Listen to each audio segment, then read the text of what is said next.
तो पहले आप ये वीडियो देखिए। ये वही वीडियो है जो सुप्रीम कोर्ट ने ऑफिशियली अपनी वेबसाइट पर डाला है, जिसमें आप साफ साफ देख सकते हैं कि कैसे नोट जलकर बिखरे हुए हैं। ये वीडियो एक जज के घर का है, जिसमें हाल ही में 15 करोड़ कैश बरामद हुए। जब ये मामला सामने आया, ना कोई अरेस्ट ना कोई FIR हुआ, बल्कि हुआ क्या कि उनको एक जगह से दूसरी जगह ट्रांसफर कर दिया गया। उनका नाम जस्टिस यशवंत वर्मा है, जिन्होंने जुडिशियल अकाउंटेबिलिटी पर बहुत बड़ा सवाल लाकर खड़ा कर दिया है। मानो कि ये भी पिक्चर की तरह हो रहा है, जैसे कि हम बॉलीवुड में देखते हैं कि कैसे एक जज को रिश्वत दिया जाता है। मैं आपको एक फिगर एक्सप्लेन करता हूँ। 2022 से लेकर 2025 तक मोर देन 1600 जजेस के ऊपर करप्शन के केस फाइल हुए हैं, बट उनके ऊपर ना कोई एक्शन लिया गया है और ना कोई अरेस्ट हुआ है, जो कि हमारे जुडिशियल का बहुत बड़ा फेलियर है। ये हमारे ट्रांसपेरेंसी पे भी बहुत बड़ा सवाल लाके खड़ा करता है कि जो डिसीजन पास हो रहे हैं वो पार्शियल हो रहे हैं कि इम्पार्शियल हो रहे हैं। हैरानी की बात यह है कि जो 15 करोड़ कैश बरामद हुए उनका कोई मालिक नहीं है।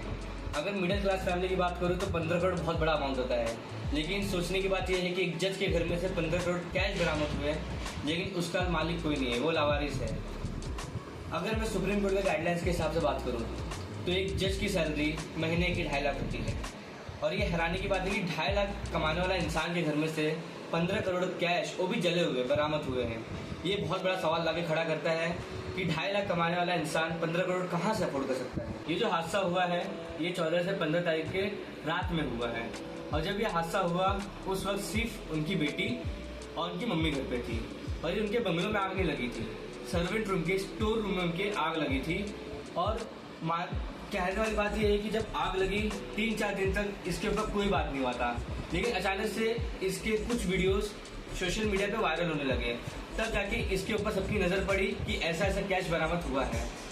जब स्टार्टिंग में उनसे पूछा गया यशवंत जी से कि ये कैश आपका है, तो उन्होंने डिनाई कर दिया था, लेकिन ये सेम चीज़ जो फायर ब्रिगेड के चीफ थे उन्होंने भी रिपीट की थी कि जब हमने आग बुझाने गए तो कैश नहीं था।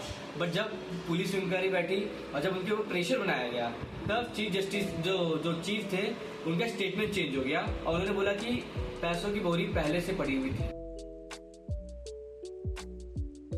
2010 में जुडिशियल अकाउंटेबिलिटी बिल ये पार्लियामेंट में इश्यू किया गया था।